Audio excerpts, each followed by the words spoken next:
Welcome to Old Lady Eleanor's Library, Yorkshire. 1830. You stand silently in the heart of the market square, boots soaked through from morning frost. Breath curls from your lips as your eyes scan the faces around you. Hope is thin here, stretched taut across desperation. You don't yet know if the news arriving today will save your life or unravel it entirely. Around your neck, you feel the rough scratch of rope, a halter like the ones used for livestock. Your husband's calloused hand grips the other end, and his voice carries across the square with the practiced tone of someone selling a prized cow. "What am I bid for this fine woman?" he calls out, his words slurring slightly from the ale he drank at dawn to steady his nerves. Strong back, good teeth, can cook and mend. The crowd gathers closer. Their face is a mixture of curiosity, disgust, and calculation. Some men step forward to examine you like they would a horse at auction, checking your hands for calluses that prove you can work, looking at your face to judge if you're comely enough to warm their bed. You stand there, heart pounding, knowing that in the next few minutes your entire life will change. You might end up with a kinder man than the one who brought you here, or you might find yourself in an even worse situation. But here's what terrifies you most. This isn't illegal. This isn't some back alley crime or desperate act of madness. This is, in the twisted logic of your time, your best chance at freedom, your only chance at divorce. Before diving into these forgotten stories of survival and suffering, if you enjoy learning about the hidden truths of history, consider hitting that like button and subscribing for more content like this. And please comment below to let me know where you're listening from. I find it incredible that we're exploring these ancient stories together from different parts of the world, connected across time and space by our shared curiosity about the past.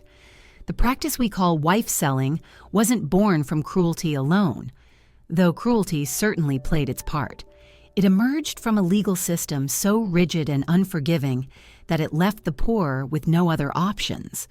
To understand why hundreds of Victorian men led their wives to market squares with halters around their necks, we need to step into a world where women weren't people. They were property. In Victorian England, the legal doctrine of coverture meant that when a woman married, her very identity disappeared. As the renowned legal scholar Sir William Blackstone wrote in 1753, the very being or legal existence of the woman is suspended during the marriage, or at least is consolidated and incorporated into that of her husband. She became what the law called a femme covert, a covered woman, hidden beneath her husband's legal identity, like she was wearing an invisibility cloak. Picture Mary Thompson, a fictional but typical working-class woman of the 1820s. Before marriage, she could own property, sign contracts, and even sue someone in court. But the moment she spoke her wedding vows, everything changed. Her wages belonged to her husband. Any inheritance from her parents became his. If she started a small business selling bread or taking in washing, every penny she earned was legally his property. Even her clothes, the very dress on her back, belonged to him. If Mary's husband, let's call him William, decided to beat her until she couldn't stand, the law offered little protection. A man had the right to correct his wife just as he might discipline a child or train a dog. If he drank away their rent money or gambled their food budget, she had no legal recourse. If he brought home diseases from brothels or refused to work while she took in laundry until her fingers bled, the law saw this as his prerogative as head of household.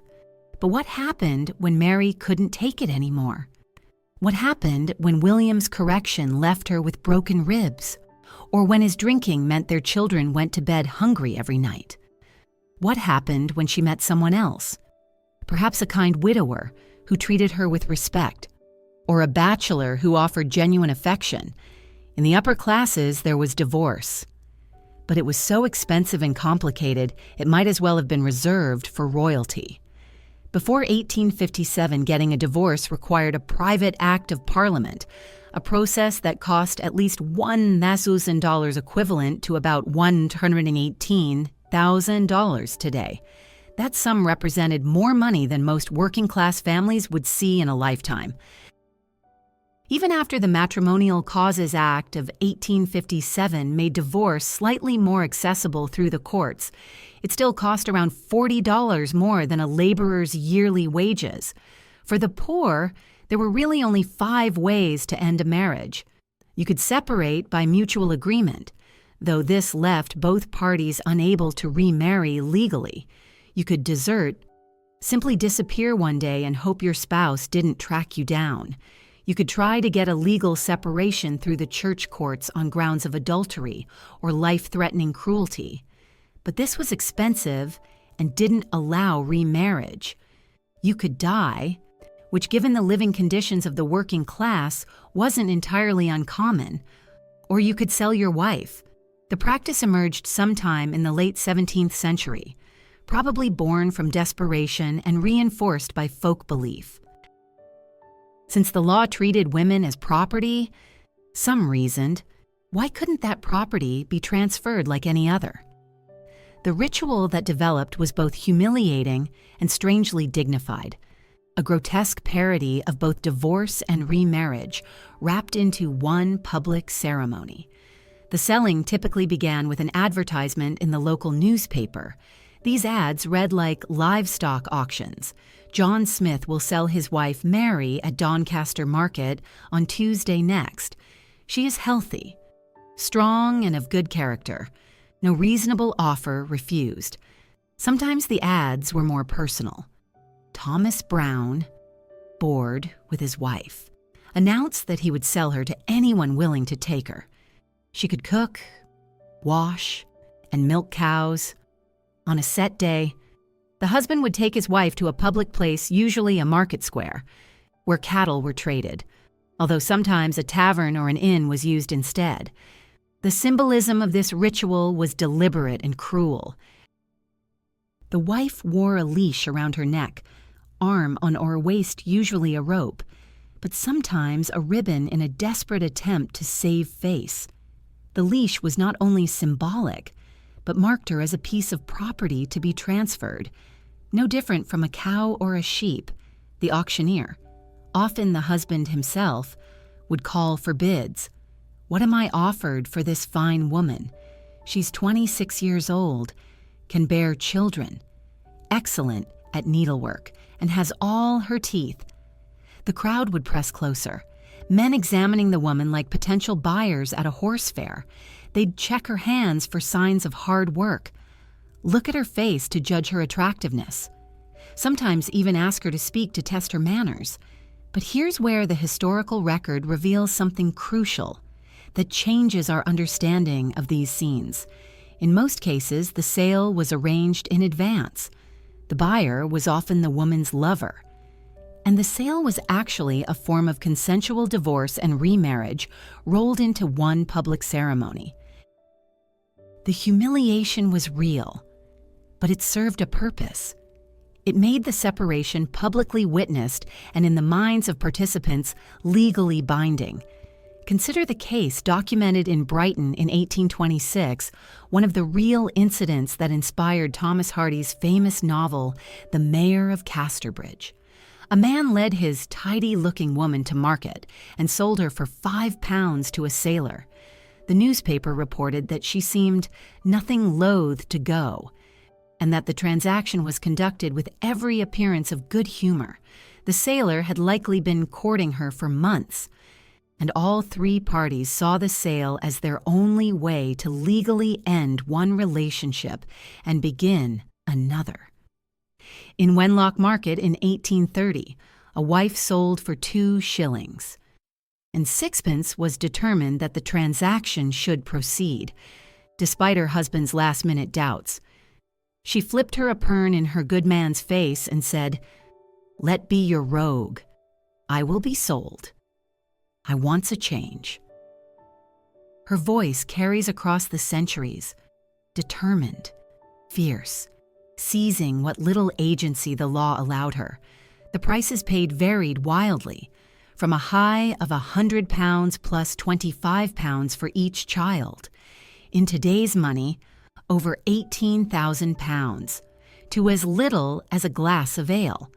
Most sales fell between 2 shillings and 6 pence to 5 shillings, roughly equivalent to $20.50 today. But the money wasn't really the point. What mattered was the public nature of the transaction.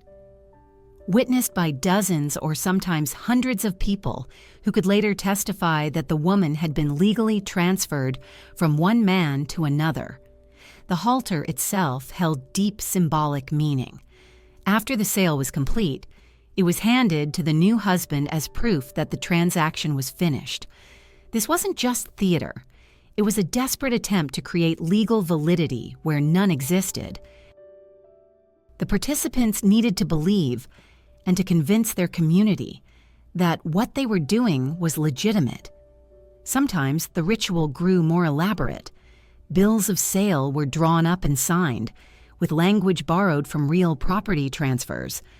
I, John Parsons, for, and in consideration of the sum of £6 and 6 shillings in hand paid, do sell, assign, and set over unto John Tooker, Ann Parsons, wife of the said John Parsons, with all right, property, claim, services, and demands whatsoever, during the term of the natural life of her, the said Ann Parsons.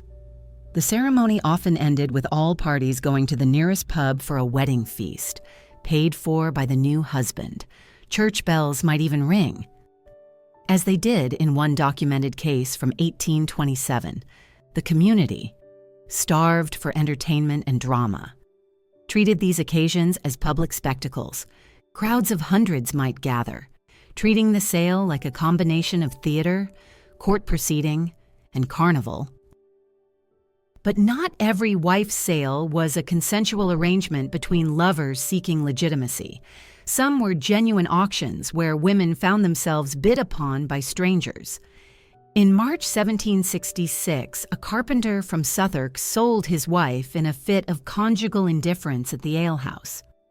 When he sobered up and asked her to return, she refused, and he hanged himself. The desperation that drove both the sale and its aftermath speaks to the impossible situations these legal restrictions created.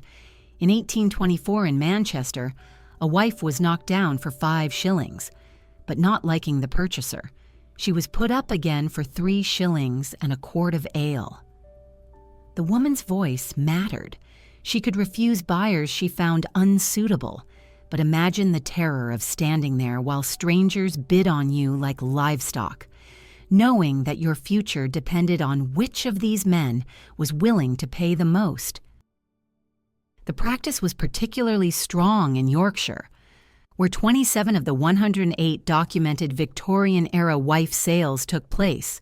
In May 1837, a blacksmith named Garth in Halifax first sold his wife for 1 shilling, then bought her back, then resold her to a married man for half a crown. When the wife came in on learning the fact, she responded by mauling her faithless spouse rather severely, a detail that suggests she hadn't consented to any of these transactions. The most elaborate sales could draw enormous crowds. In December 1849 in Goole, when a man named Ashton discovered his wife had eloped with her lover while he was in hospital, he tracked them down and arranged a public sale. The Yorkshire crowd gathered to watch as the buxom young woman was sold to her paramour for 5 shillings and 9 pence, after a little spirited competition, before leaving with her new partner.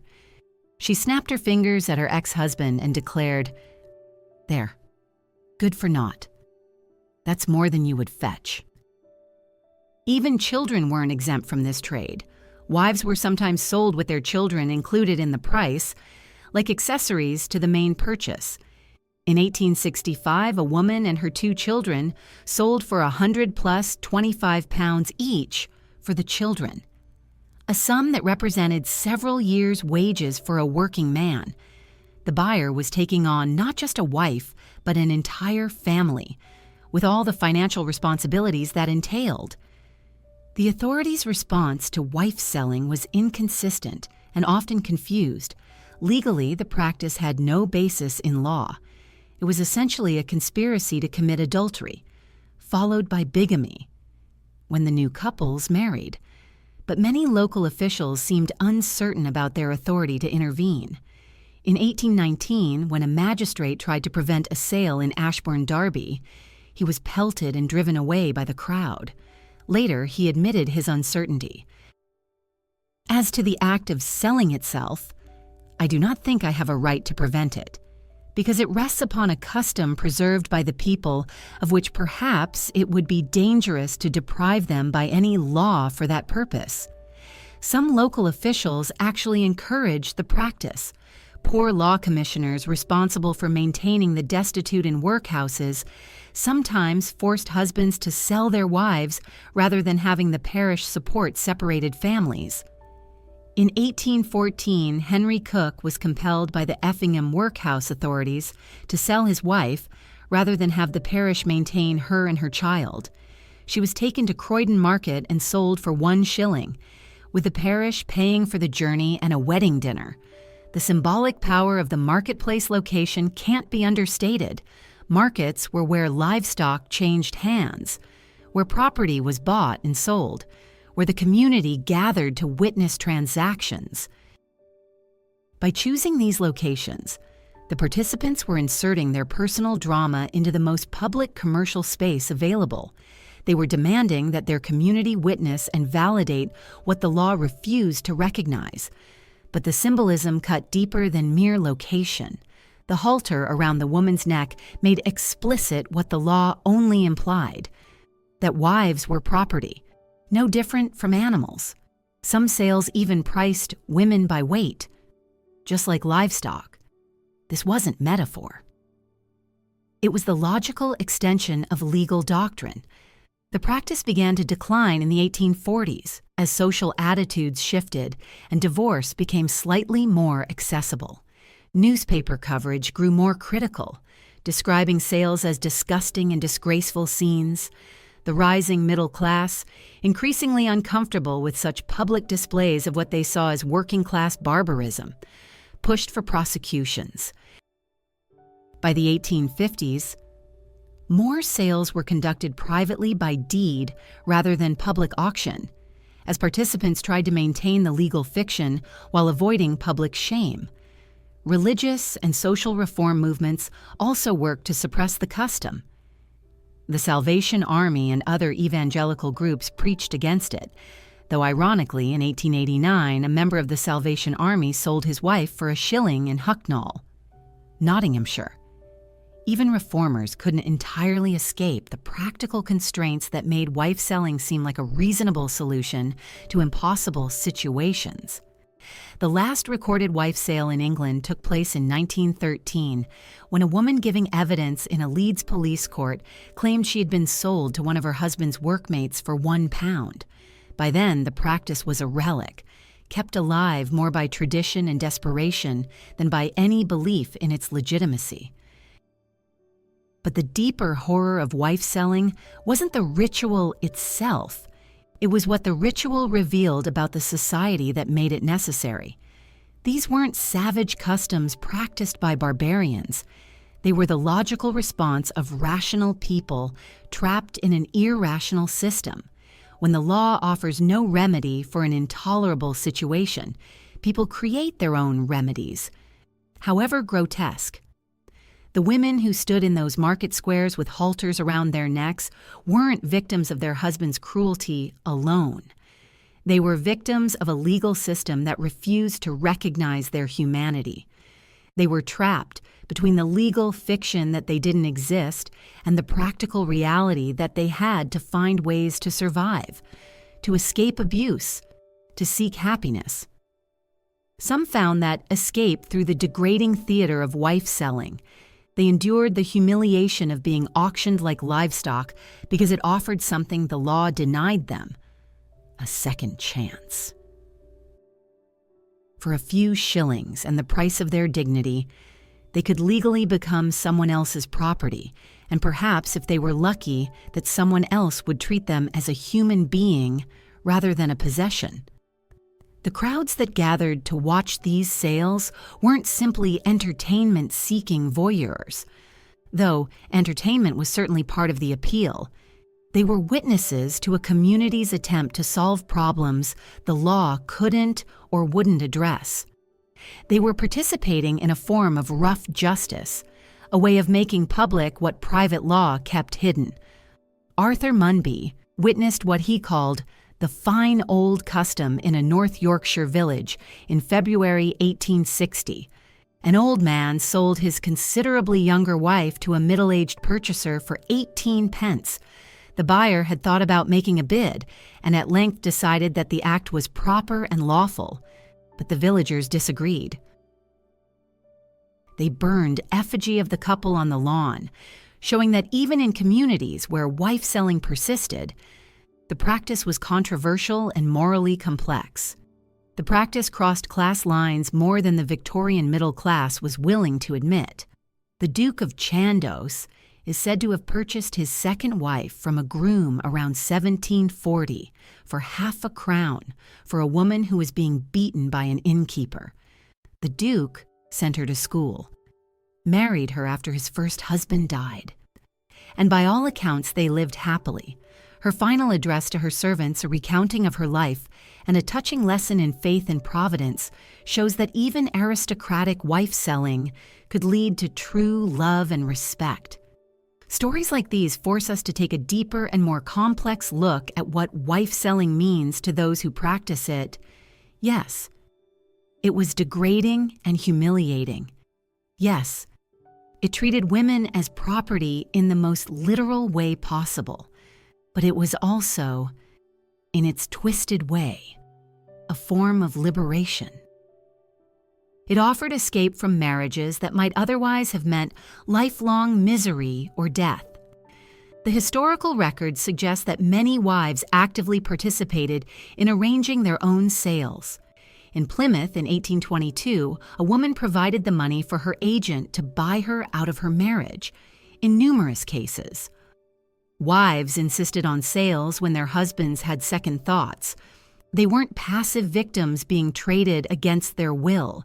They were active participants in the only form of divorce available to them. This doesn't make the practice any less horrifying, but it helps us understand why it persisted for over 2 centuries. Wife-selling wasn't just about men disposing of unwanted wives. It was about families trying to solve impossible problems with the only tools available to them. The broader context makes the practice even more tragic. This was an era when a working man might earn 10 shillings a week, when families lived in single rooms with no running water, when children as young as 6 worked in factories for 12 hours a day. Life was brutal, short, and offered few choices. Marriage, which for the wealthy might offer companionship and social advancement, was for the poor often just another form of economic arrangement. When that economic arrangement failed, when husbands drank away the household money, when wives couldn't bear children, when violence made home life unbearable, the poor had nowhere to turn.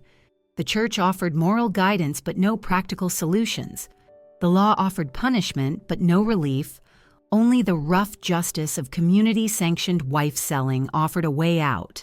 The newspaper accounts of these sales, written primarily by middle-class journalists for middle-class readers, often drip with condescension and moral outrage. They describe the participants as brutish and degraded, the crowds as savage and voyeuristic.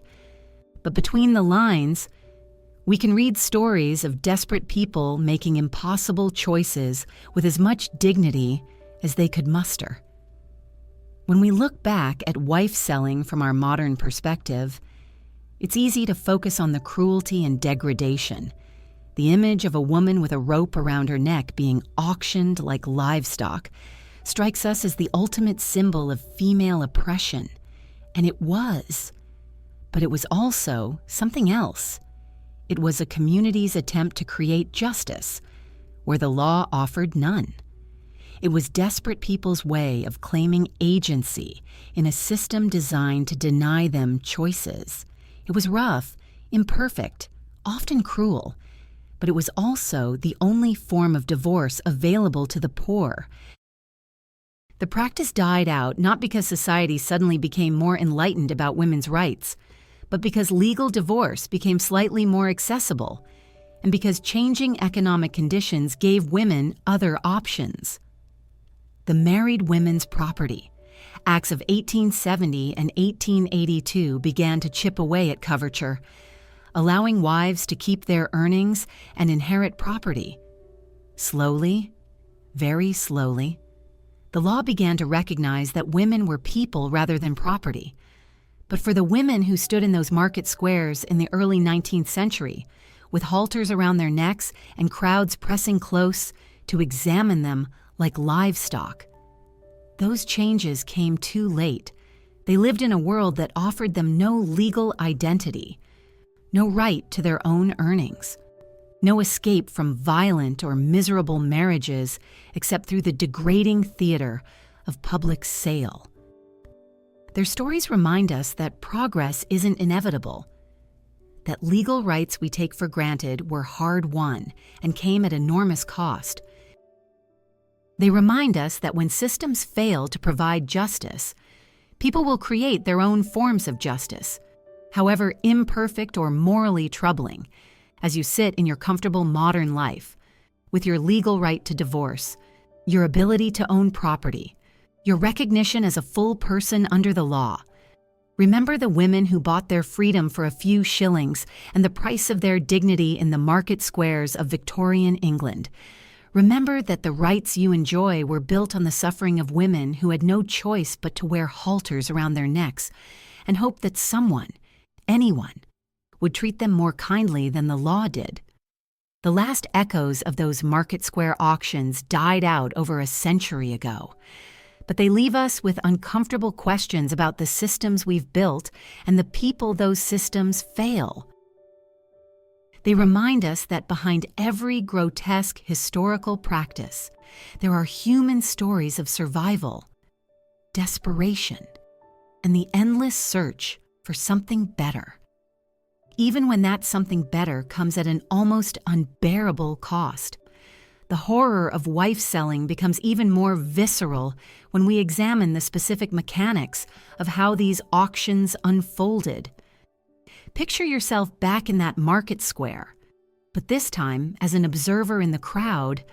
The morning mist hasn't yet burned off the cobblestones, and the air carries the familiar sense of a livestock market. Hay, manure, and the metallic tang of fear that emanates from animals sensing their fate. But today, the fear comes from a different source entirely. What a The woman standing on the makeshift platform isn't cattle or sheep.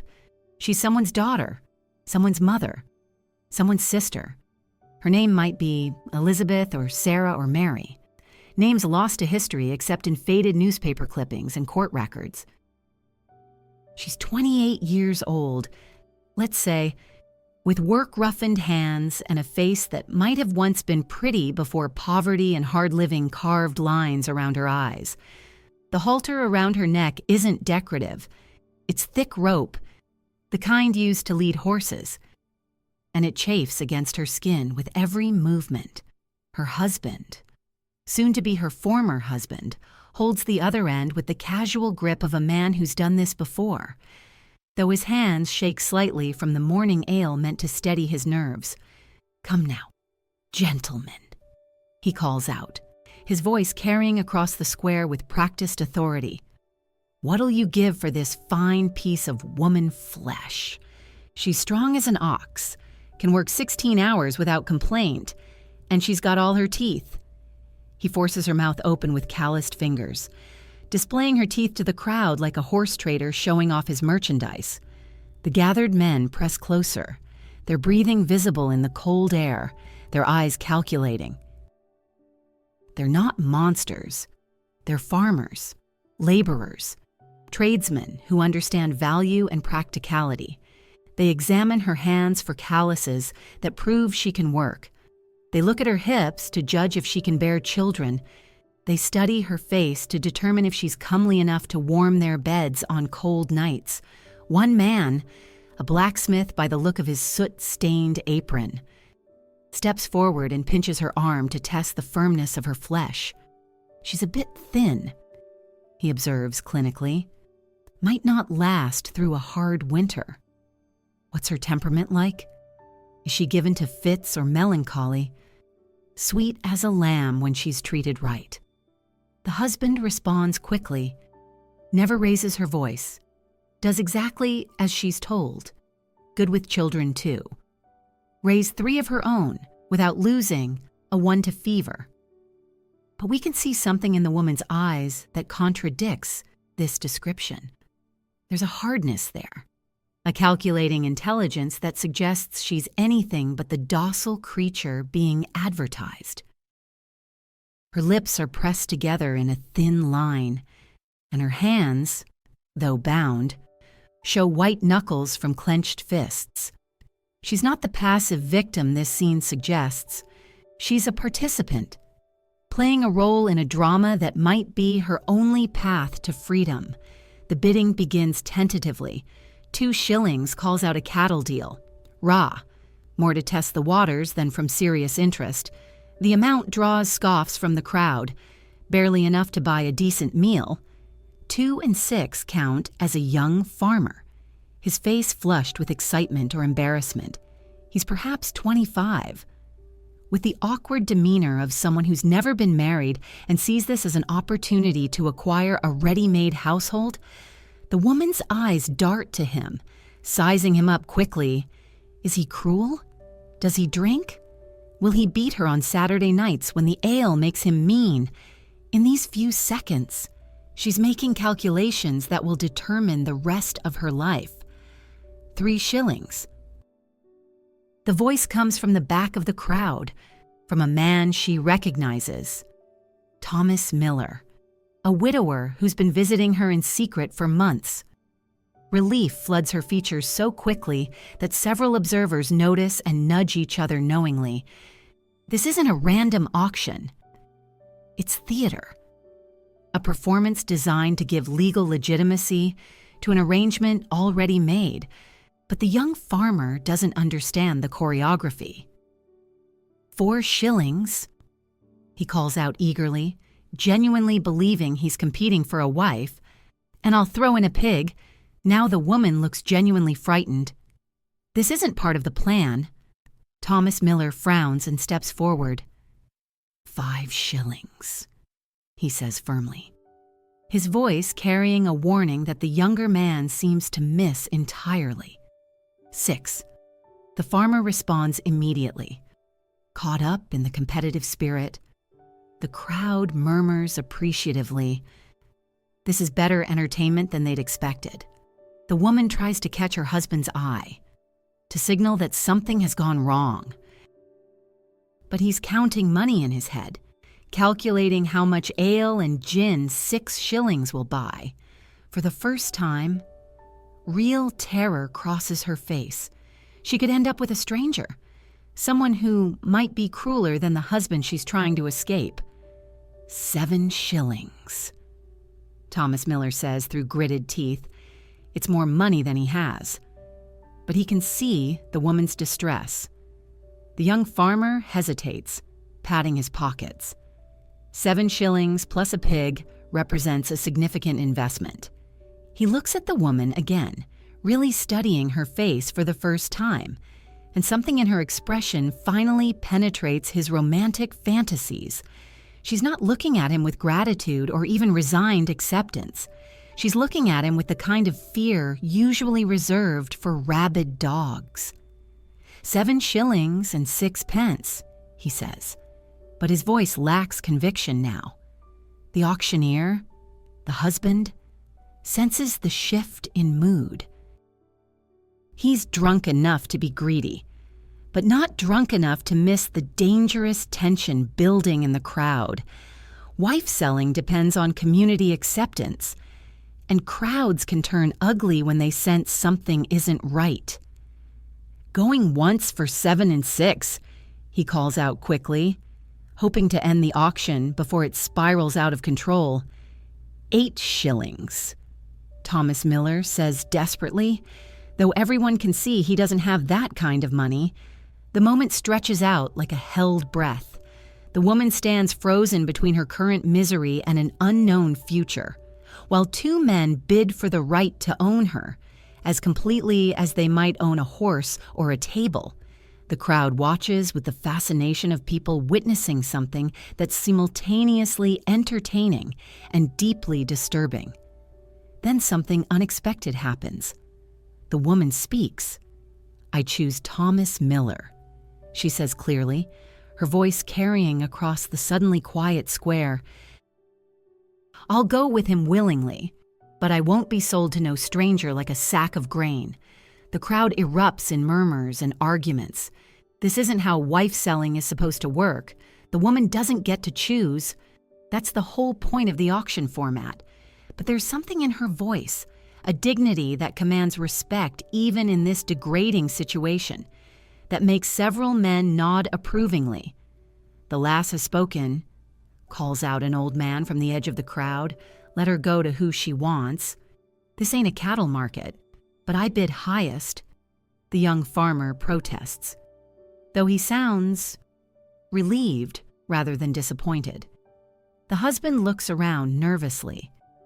He's lost control of his own auction, and the crowd's mood is shifting in ways he doesn't understand. Wife selling works because the community accepts it as legitimate. But legitimacy depends on following certain unspoken rules. One of those rules, apparently, is that the woman's preferences matter. 7 shillings from Thomas Miller, he announces quickly, cutting his losses, and she goes willing. So there's no arguing with the bargain. Thomas Miller steps forward with money he's borrowed from 3 different neighbors, his face flushed with relief and embarrassment. The halter is formally transferred from husband to new owner, though Thomas immediately removes it from the woman's neck and throws it aside with obvious distaste. The crowd applauds, as if they've just witnessed a satisfying conclusion to a dramatic performance which, in many ways, they have. The woman, let's call her Sarah, curtsies to the crowd with more dignity than anyone present deserves, then takes Thomas Miller's offered arm. But as the crowd begins to disperse, we can see the true cost of this happy ending.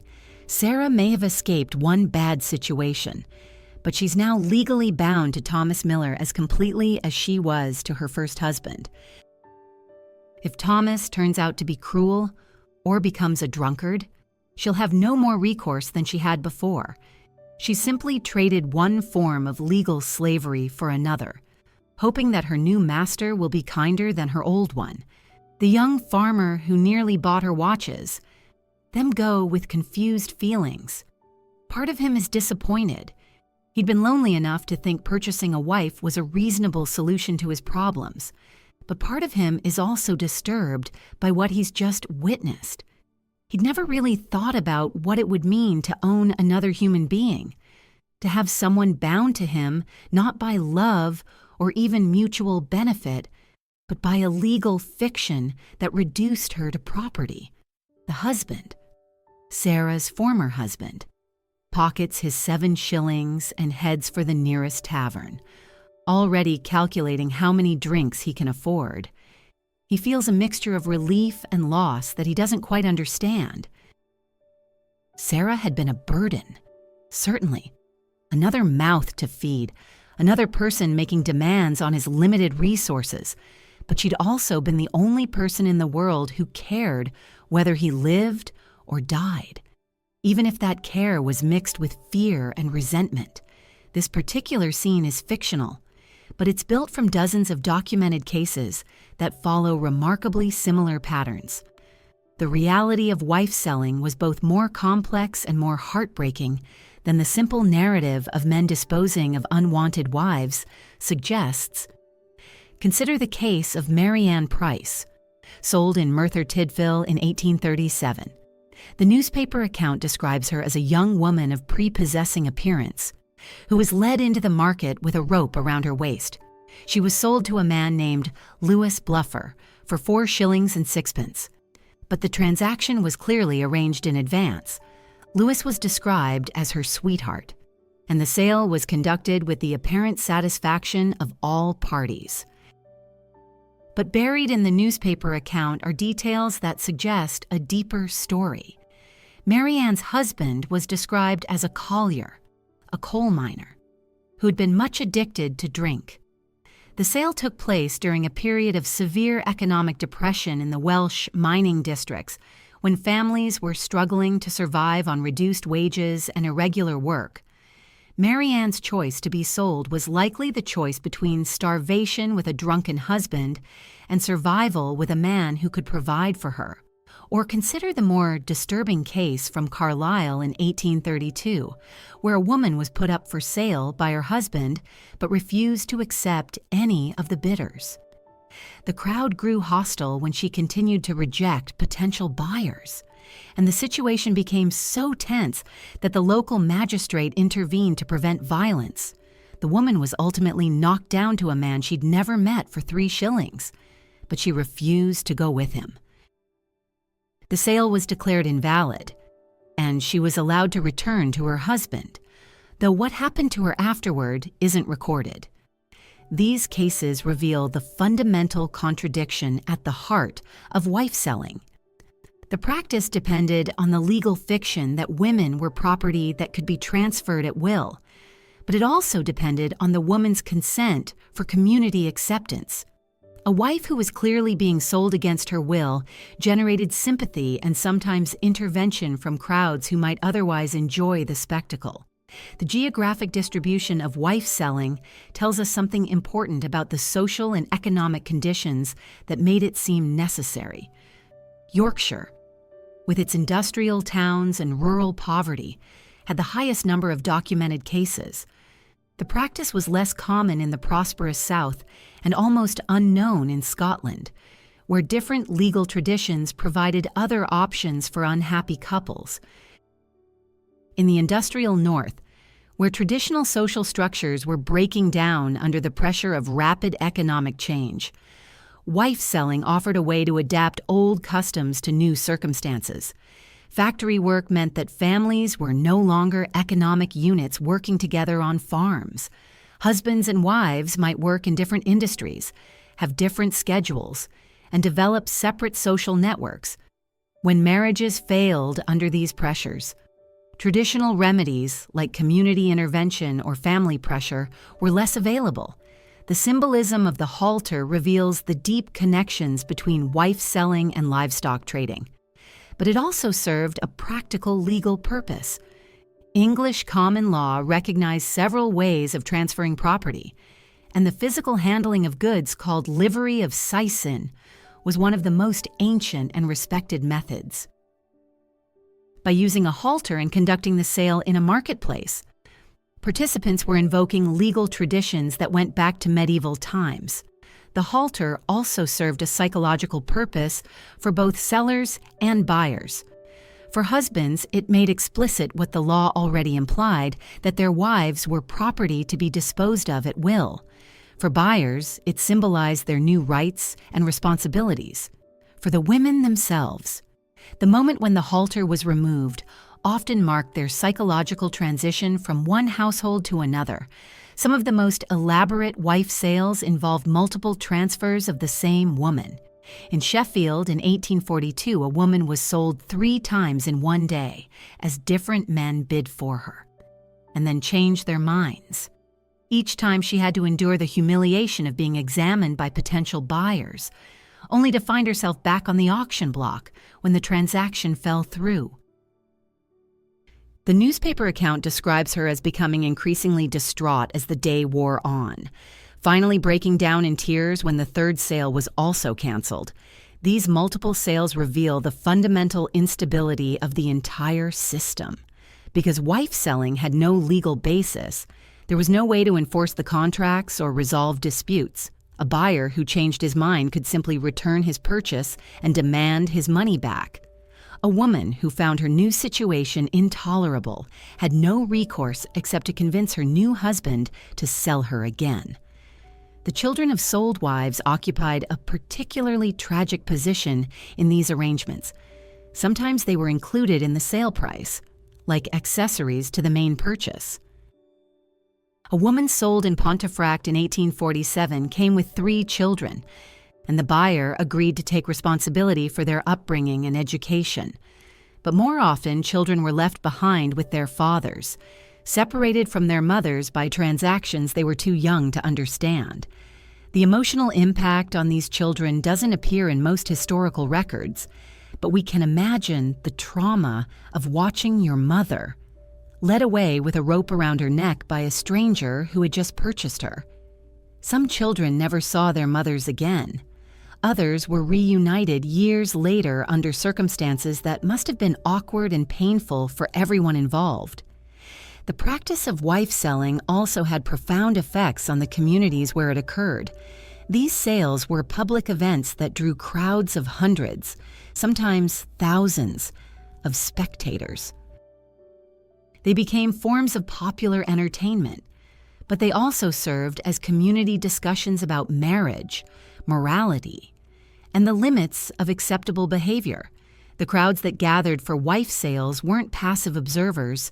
They were active participants in a form of rough justice. They could approve or disapprove of particular sales, intervene when they felt a husband who tried to sell his wife to someone the community considered unsuitable. Lee might find his auction disrupted by hostile spectators. These community interventions revealed that wife selling wasn't simply a matter of individual choice or desperation. It was embedded in complex social networks and moral economies. The practice could only function when it had community support, and that support was conditional on following certain unspoken rules about fairness, consent, and respectability. The declining social status of wife selling in the mid-19th century reflected broader changes in British society. The growing middle class, with its emphasis on domestic privacy and moral respectability, was increasingly uncomfortable with public displays of working-class marital breakdown. Newspapers began describing wife sales as disgusting exhibitions and brutal spectacles, language that reflected the class anxieties of era when industrial capitalism was creating sharp distinctions between respectable and disreputable behavior. Religious revival movements also played a role in suppressing the practice. Evangelical Christianity, and with its emphasis on the sanctity of marriage and the moral reform of the working classes, viewed wife selling as evidence of spiritual corruption that needed to be eliminated. Methodist and Baptist preachers regularly condemned the practice from their pulpits, though their success in changing behavior was limited. The legal system's response to wife selling evolved slowly and inconsistently. Before 1850, prosecutions were rare and penalties light, usually a few days in jail or a small fine. But as social attitudes hardened against the practice, courts began imposing harsher sentences.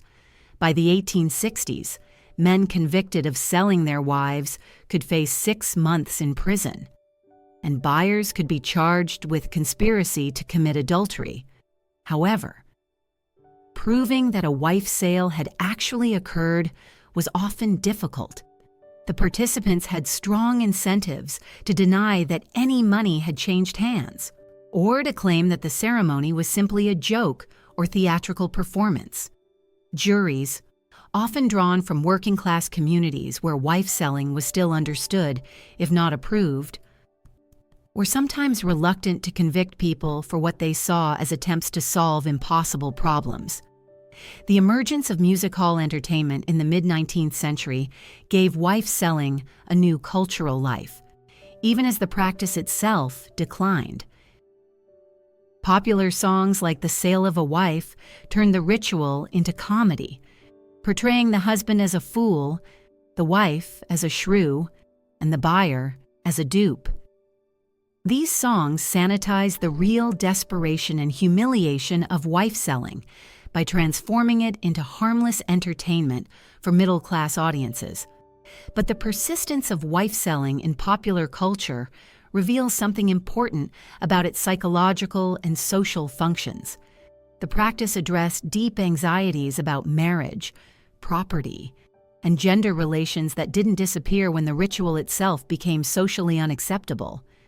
Music hall songs, penny novels, and later cinema continued to explore themes of marital breakdown and reconstruction that wife selling had once addressed directly.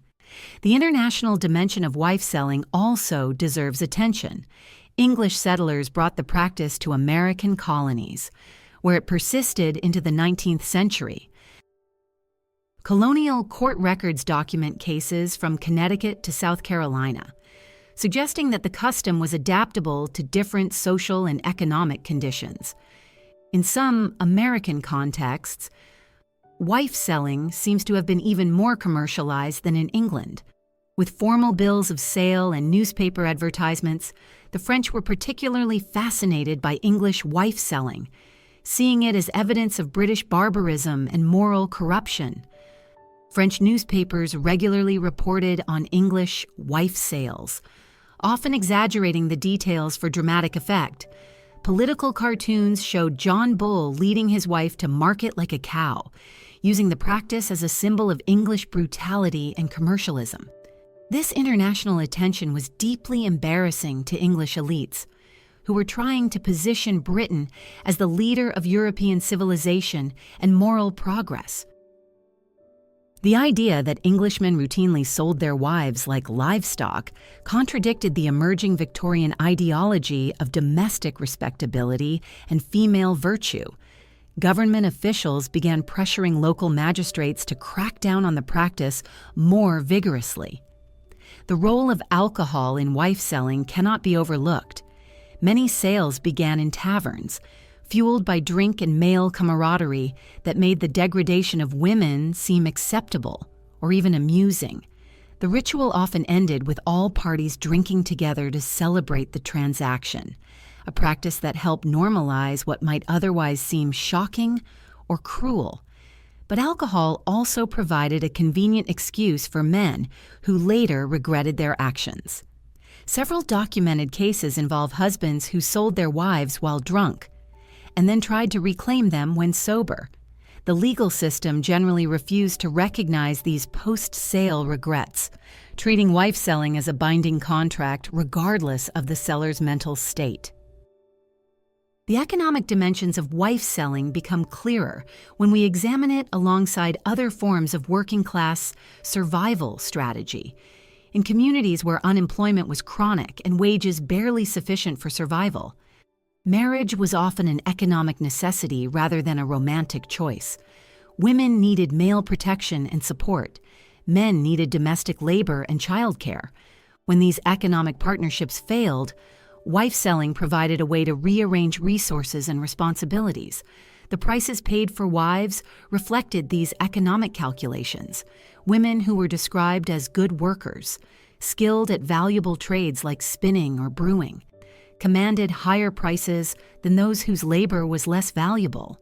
Age, health, and childbearing capacity all affected market value. The haggling that surrounded these sales reveals that participants understood exactly what they were buying and selling. Not just a woman, but her labor, her fertility, and her domestic skills. The documents that survive from wife sales often contain revealing details about working-class life and values. Newspaper accounts describe women's clothing, their physical appearance, their skills and temperaments. They record the words spoken during sales, preserving fragments of working-class speech and attitudes that rarely appear in other historical sources. These documents also reveal the elaborate etiquette that surrounded wife selling. There were proper ways to conduct a sale, appropriate venues and times, acceptable forms of payment. Violating these customs could result in community disapproval or even violence. The practice may have been degrading, but it wasn't chaotic. It followed rules that participants understood and generally respected. The decline of wife selling after 1850 wasn't simply the result of legal pressure or social disapproval. Economic changes were making the practice less necessary and less practical. Factory employment gave women some economic independence, reducing their absolute dependence on male support. The growth of urban areas provided more opportunities to escape bad marriages through simple desertion. The expansion of the railroad network made it easier to disappear and start new lives in distant places. Changing attitudes toward marriage also played a role. The romantic ideology that was spreading through all levels of society emphasized love and mutual affection as the proper basis for marriage, making the commercial aspects of wife selling seem increasingly repugnant. The emerging women's rights movement, though still small and largely middle class, provided alternative frameworks for thinking about gender relations and female autonomy. The last documented wife sales in England took place in the early 20th century, by which time they were widely seen as relics of a barbarous past. The 1913 case in Leeds involved a woman who claimed her husband had sold her to a workmate for $1, but the circumstances were murky, and the community response was entirely negative. There was no crowd of spectators, no public ceremony, no sense that this was an acceptable way to resolve marital problems. By then, legal divorce was available to the working classes, though still expensive and socially stigmatized. The Matrimonial Causes Act of 1923 would soon make divorce more accessible to women, providing legal remedies for some of the problems that wife selling had once addressed. Social welfare programs, though limited, offered alternatives to the stark choices that had once made wife selling seem reasonable. The legacy of wife selling extends far beyond its historical time frame. The practice reveals fundamental tensions about gender, property, and personal autonomy that continue to shape contemporary debates about marriage and divorce. It demonstrates how legal systems can fail to address human needs, forcing people to create their own solutions that may be morally troubling but practically necessary. Modern readers might be tempted to view wife selling as evidence of historical barbarism, proof that we've progressed beyond such crude forms of gender oppression. But the practice was the product of specific legal and economic conditions that created impossible choices for desperate people. The women who participated in wife sales weren't passive victims. They were active agents trying to improve their circumstances with the limited tools available to them. The fundamental question raised by wife selling remains relevant today. What happens when legal systems fail to provide adequate remedies for intolerable situations? Contemporary examples might include undocumented immigrants who can't access legal protections, or abuse victims who can't afford legal representation, or families torn apart by economic policies that prioritize abstract principles over human welfare. The crowds that gathered to watch wife sales weren't simply seeking entertainment. They were participating in community discussions about justice, morality, and the limits of acceptable behavior. In our more privatized society, we've lost some of the mechanisms that allowed communities to intervene in individual tragedies, but we haven't eliminated the tragedies themselves. As we close this exploration of one of history's most disturbing customs, we return to that market square where our story began. The woman with the halter around her neck, standing on the platform while strangers bid for the right to own her, represents thousands of women who faced impossible choices in a system designed to deny them agency. Some found happiness in their new arrangements, genuine affection with partners who treated them as human beings rather than property. Others discovered that changing masters didn't change the fundamental nature of their enslavement. All of them paid a price in dignity and self-respect that no amount of practical benefit could fully compensate. Their stories remind us that progress isn't inevitable, that the rights and protections we take for granted were built on the suffering of people who had no choice but to work within systems that denied their humanity. They remind us that behind every historical practice, however repugnant it seems to modern eyes, are human beings trying to survive, to find love, to create meaning in circumstances that offer few good choices. The halters are gone now. The market squares have been converted to shopping centers. The legal systems that once treated women as property have been reformed. But the deeper questions remain. How do we create systems that serve human needs rather than abstract principles? How do we ensure that progress reaches everyone, not just the privileged few? How do we build societies where nobody has to choose between dignity and survival? The women of Victorian England who wore halters around their necks and hoped for kinder masters deserve better than to be remembered simply as victims of historical barbarism. They deserve to be remembered as human beings who faced impossible circumstances with whatever courage and agency they could muster, who found ways to survive and sometimes even thrive in a world designed to crush them.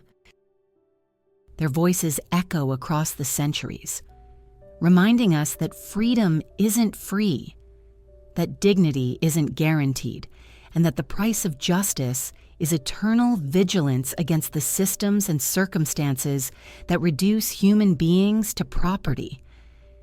In remembering their stories, we honor not just their memory, but our obligation to ensure that such choices never again become necessary. The market squares are empty now, but the questions they raised about human worth, legal justice, and the price of survival remain as urgent today as they were 2 centuries ago. In that urgency lies both warning and hope. Warning that progress can be reversed, and hope that understanding the past can help us build a more just future.